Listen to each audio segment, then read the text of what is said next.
On this episode of Josh's Car Corner, we're going to take all this junk and replace it with all that swag as we upgrade every single suspension component on a GTO.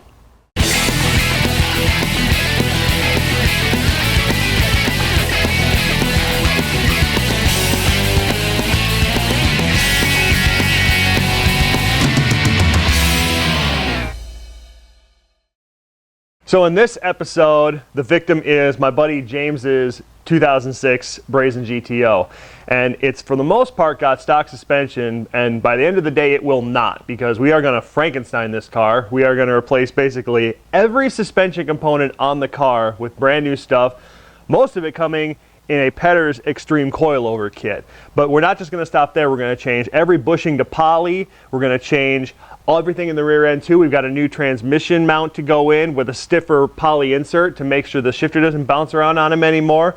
And we're going to try to do all that today.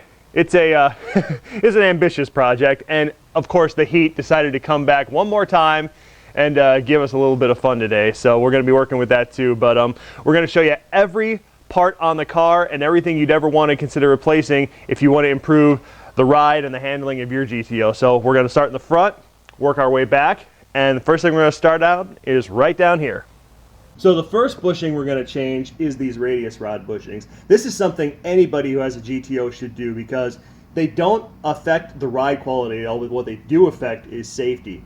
The factory ones are made of this really cruddy rubber, and when they break down and deteriorate, it causes big problems with your whole front suspension assembly. If you ever have to hit the brakes hard and the ABS has to kick in, what will happen is the entire hub assembly will start shaking back and forth because this bushing is so wore out. It will allow this entire rod to move back and forth in here, and it's a really unsettling feeling in the car. So at the very least, if you're going to do anything to your car, you need to do these.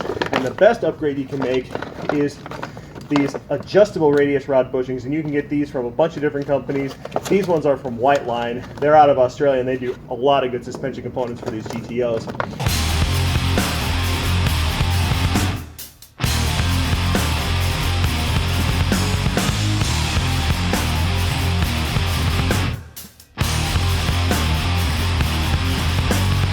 Okay, we've got the driver's side in. James is working on the passenger side right now. For these 13 mil bolts, they just need to be kind of snug. When you took them off, you probably noticed they weren't very tight. They're really there to hold that body to the frame. The 24, on the other hand, that needs to be Guten tight as you can get it without straining a muscle, because that is holding the bushing together. Because when you put it together, it comes as two pieces, so you want that to be as snug as you can get it. Okay, now that we've got our new radius rod bushings in, the next thing to do is worry about the other end of this radius rod. It goes into a bushing here on the control arm, and you can punch these out and replace them, and there's another bushing up here where the control arm joins to the frame. James was a lot smarter, and he just went to Whiteline and got a complete replacement control arm setup that gives you new good poly bushings, frame, and for the radius rod, and you get a nice brand new ball joint, which you probably need and you don't even know it, because these things don't really show any signs of wearing out when they do wear out. So if you're going to do it, this is the easy and efficient way of changing everything out on the bottom of the suspension. So first thing you want to do when taking these control arms out is take it out at the frame. So it's a 19 millimeter nut on this side, and it should be an 18 millimeter on this side. Once you take this bolt out up here for the control arm, the easiest way to get it out is to take the whole assembly and rotate the front of it toward you, and that'll pull it right out of the frame, and then drop it down. And once you've done that, you have access to get this gigantic 30 millimeter nut off, so you can get the other end of the radius rod out of there. Breaking this ball joint loose is a little bit tricky. You can't get a standard pickle fork in here really, because the ball joint is so close to the hub, you won't get it out. So the trick I found to do this is to take one tine of the pickle fork and get it under the front suspension assembly, and then if you can get it just right, you can pound it and it'll expand it just enough. You don't need to expand it much to get this to pop out, just a little bit. So if you get it in there just right and then just pound, it should break loose.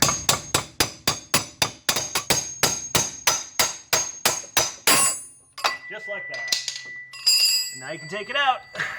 You also want to make sure you back this bolt off and leave at least 2 or 3 threads on the stud so you don't mar this, so you can still back it off. You get replacement nuts anyway, so if you damage the top of this by doing that, it's not a big deal.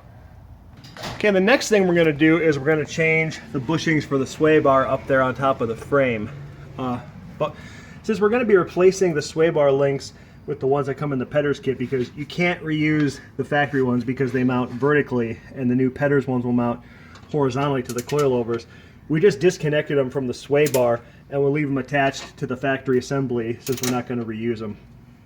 The sway bar links can be accessed from the top of the engine bay. They just are those little brackets right there, this side right next to the alternator, and then the other side right next to where the battery cables go down. Just make yourself a mega extension. You can get right down there and take them off. Got the first one out right here, and you can see it's not exactly round anymore. In fact, it's kind of oval shaped. I don't know how it got those grooves cut into it. So James is lubing up the new one right now. It's got these wings on it to fit into grooves. I'll pull this out.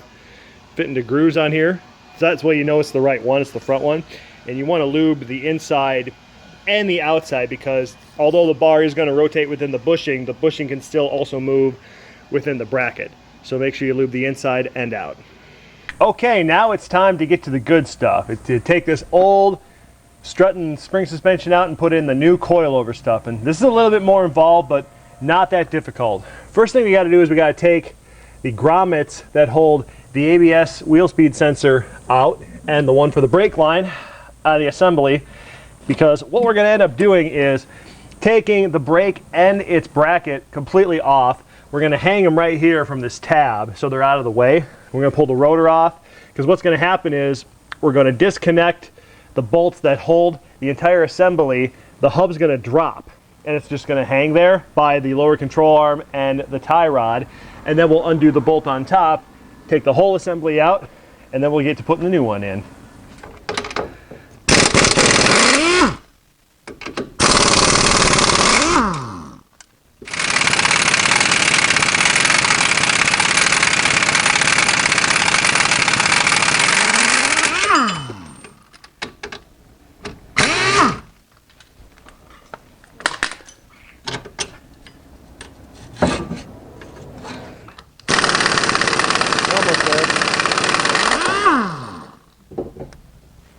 There we go. Okay, so here we've got our new Pedders Extreme coilover setup. These come with a rubber bushing like you'd get from the factory already on them. We're not going to use these. We're upgrading to some Whiteline poly ones that are a lot stiffer and are going to last a heck of a lot longer than these rubber ones will. So what we got to do now is, because we had to take it apart to do that, I've got to reset the preload on it. So there's 3 different captive nuts that you turn on this thing with spanner wrenches. This one sets your lower spring height. This one locks it in place, and then this one is the one that locks in the ride height. So what we have to do right now is it's backed off to the point where the spring is in there pretty loose and free, and then once it's there, I'm going to take the locking nut for it and tighten it up to that point, and then I'm going to start turning this to about the point where I can fit the spanner wrench in there, because what you need to do is set the preload. You need preload between the upper and lower perch, putting pressure on the spring already, so if when the suspension goes completely unloaded, the spring isn't bouncing around. So if you want to make it stiffer overall, you can increase preload, or if you want to make a more comfortable ride, you can lower the preload. So much adjustment in these. That's why these are a great system. So I'm going to set the preload right now, and then we'll get it installed in the car. When coilovers get shipped to you, they usually screw them down to their lowest setting or pretty low, so they're easier to ship in a smaller package. So what I do is, when I get these out, I take the bracket for mounting it completely off, so all the threads are exposed, and just measure the length from where I set my my locking nut for my preload. So on the other side, I was about at 184 millimeters top to bottom, and it's about the same here. So I'm just going to split the difference, go right in the middle. The middle is a good starting point for setting your height. So it's going to be setting this nut at about 92 millimeters. Screw the hat back on, tighten it down, and that'll be a good baseline for setting the ride height. Okay, we got the new coilover setup bolted to the top of the strut tower now, so we're ready to start putting things back together here. But there's a lot of things that have to happen in a particular order. So the kit does come with new hardware, which is good, because unlike the factory bolts, these are not torque to yield, and they've got a nylock washer to hold them in place. So when we put this back up in here, what's important is the top holes on here are drilled on an eccentric, and that's so you can give camber adjustment at the hub. So this bolt right here is your camber bolt. This is what sets the camber for when you attach the hub to the coilover setup, and your guy at your local alignment shop can adjust this and increase or decrease your camber. But when we put this in, we have to make sure that this bolt is bottomed out in here against the assembly, otherwise the camber will be screwed up, and it'll be screwed up until you can get it to the alignment shop and have it corrected. So we'll put the bottom one in first, and then I'll show you just how much movement this thing has got. Okay. So you can see the bottom one is bolted in, and look how much this can move. So if I put the bolt in up here, that's the range of motion you have for setting camber. So when we tighten this, we just got to make sure this top section is bottomed out in here so the camber is set correctly. There we go. All right, so here's one place. This is one place where I have to make a little bit of an addendum, because you saw the torque specs from earlier, but because these are not torque to yield bolts, it's different, because the book does its ratings for using torque to yield bolts. So it's a 3-stage process. I think it's like 63, then 74, and then 90 degrees. Because these are not torque to yield, I'm just turning them up to 110. That's more than enough to hold this thing in place and not have it move.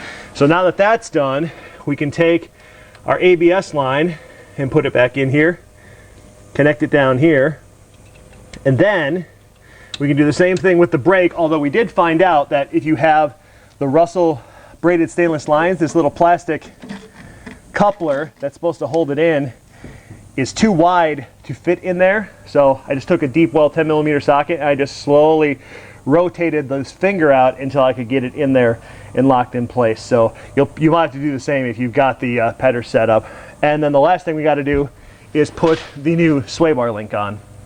All right, so one last thing we need to do on the front end here is we got to tighten these bolts for the control arm to the frame. We had to raise the suspension up to factory ride height before we tighten the bolts, because if we tightened them when it was all the way extended, it could damage them. So that's what we're working on right now, 72 foot-pounds, and once we do that, then the front is done, and we are going to take a break because it's hot.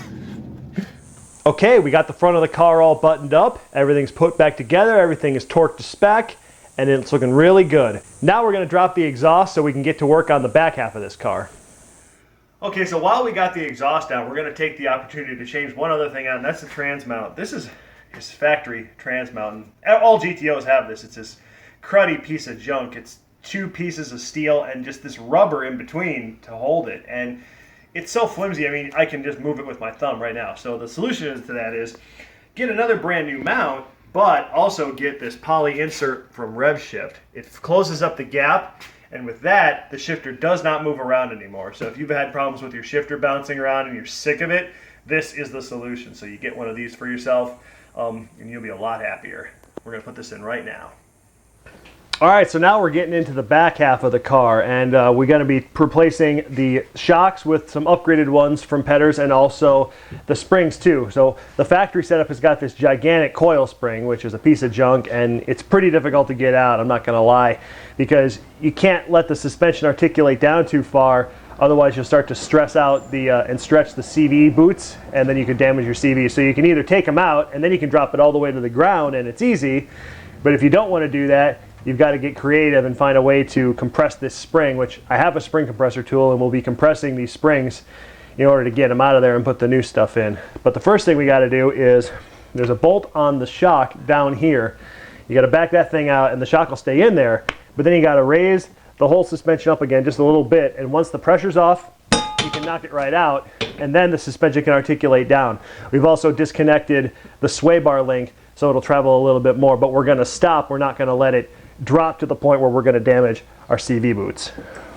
Okay, we got the old springs out and we got the new coilovers in. I have to say, I recommend, if you have the time and you're willing to do it, taking off the CV shafts and so the whole thing can translate and do it that way, because doing it the way we did it results in a lot of cussing and shattered dreams. Anyway, we have the new shocks in here as well. What's really cool about these, and what mine don't have, is that you have height adjustability here on the base of it. So you can set it and make it a shorter travel shock. So the suspension can't drop down as far, and that spring can never come apart, because with the coilovers in there, they're significantly shorter than the factory springs, probably about good 5-6 inches shorter. So if you just had a standard shock in there with its standard long travel, and you took the wheel off like this, the spring would just fall right out. So it's really cool that they did that, and I think when it's time for me to get some new rear shocks, I'm going to be getting some from Pedders as well. We're just putting the exhaust back on the car right now. We do have more bushings to do in the back. We still got to do rear control arm bushings and subframe connector bushings, but I mean, we've been in the heat all day and it's over 105 degrees and we are beat. So we're going to do that another day. For now, we're going to get the car back down on the ground, see what the ride height looks like, and we'll make some changes until we get it where we want it. So we just set it on the ground, and the back looks pretty good. The front, we got a little too high because I set it in the middle, so we'll definitely make some adjustments there. But he's going to shake the car down, drive it around the block a little bit, run over some speed bumps, get the suspension all settled, and then we'll bring it back in here and see just how far off we are.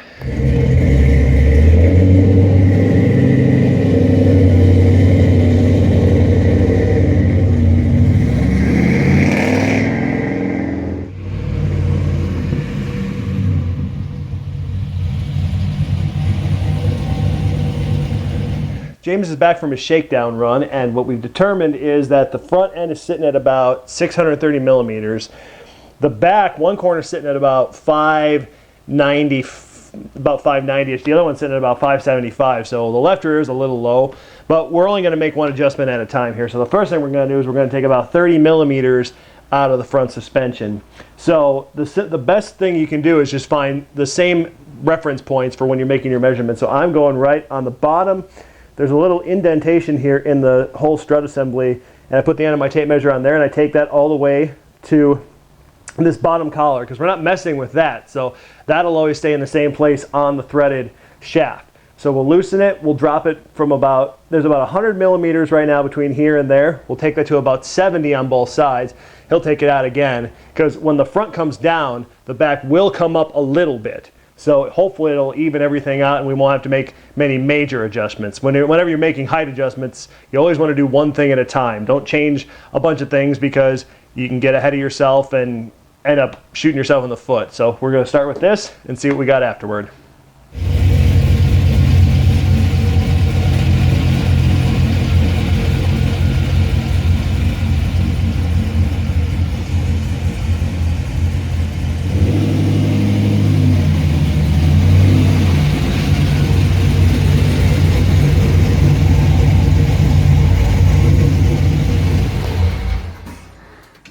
So the adjustments we made in the front did exactly what we anticipated. We brought the front down from about 630 millimeters to 600 flat on both front corners. So now we're going to do the same thing in the back. James would like it to be a little higher to match. So we're going to put 15 in that corner, 17 in that corner. We'll run one more time, and we'll see where we're at. Okay, it's a new day. It's about 2 weeks later, but we are back in the garage working on the car again. Now we got to do everything that's in the back left to do. We still have to do the rear control arm bushings, we have to do the rear cradle bushings, and we have to do the rear sway bar bushings and the end link bushings. Now, doing the control arm bushings is going to be easier than it was when I did the episode on doing the control arm bushings, because we're going to be dropping the cradle. So that outside bolt isn't going to be such a pain in the butt to get out this time. We're going to drop one side at a time, and then we're going to take the control arm off, torch out the old bushings, put the new ones in, put it back in there, and then we're going to leave things loose and ready for the rear cradle alignment tool, because we have one, and we're going to be aligning the rear cradle with the tool while we do everything else. Okay, so we're pretty much following the same procedure you see in episode 33 called Curing the Wheel Hop, where I changed these control arm bushings. So axle's disconnected on his car. His tow rods are stuck in these control arms, so we're disconnecting them up there at the cradle. Sway bar linkage is disconnected, the spring is disconnected, and let's just go over some bolt sizes quick. 2 13s for the sway bar. It's an 18 and a 19 up there to remove the tie rod bolt back there. It's a 22 down here, And back here, you need a line wrench, 10 millimeter to take the brake line off, and then an 18 on the back side to hold it. So this side is loose and bouncing around, and we're ready. We're gonna remove the bolts under here for the cradle plate and the cradle. So you got these 3 13 millimeter bolts, 1, 2, 3 you gotta take out, and then the main bolt holds the cradle. We've got a jack underneath it ready to support it, and what we're gonna do is just drop this corner. When the corner comes down, we can get this bolt out a heck of a lot easier, and we get the inner bolt out. We'll take out the control arm. We'll get those bushings changed, and then once we're done, we'll put the new subframe bushing in on the bottom and put it all back together. Okay, we got the bushings swapped over in the first control arm. We are running out of daylight here, but we did find out that once you have this cradle bushing out, you can pull this whole thing down. You gotta pull against it with your body weight. But you can pull it down hard enough to get past that lip right there. That's what keeps you from getting this bolt out. And he's got brand new bolts from Wretched that are not torqued to yield, thank goodness. So we'll put those in. Those get torqued to 75 foot-pounds. I forget what I said the old TTYs go to if you reuse them. I think I said 78 or something like that. Go back and check me on the video, because I said in episode 33 what I set them to. So, but we're gonna get this in, get the other one out. Okay, we got the cradle drop down for the other side. Now, you want to know the easy way to get this bushing out, because it's soft rubber and it's pressed in there really tight. It's a pain in the butt. Trick is, take a socket and put it right on top of the bushing, and then have a friend lift it up with a jack very slowly, and then watch the magic.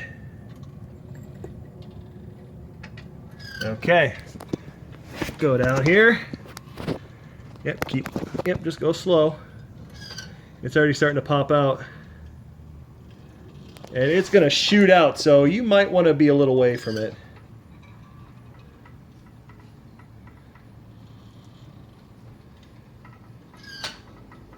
About halfway out.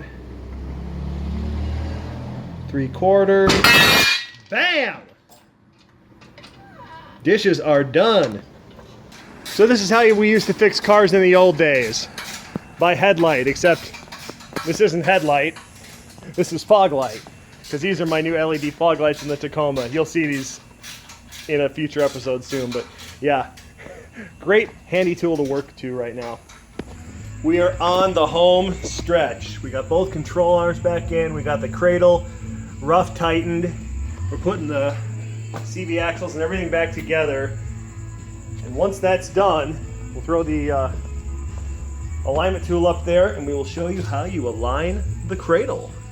Okay, so we got everything back together under the car, and we have the alignment tool installed. So in order to see how it works is 2 of the dowels on it go into holes on your control arms, and then the other 2 dowels are supposed to go into the body right here. And as you can see, we just put it in and we are off. If you look on James's end over there, the dowel won't slide in. We got to bring everything back about 1/4 of an inch. So this is why this is important to do after you get in here and change cradle bushings or control arm bushings, or even if you drop the diff back there, drop the mount, the alignment can change. So it is important to get this done anytime you do anything back here.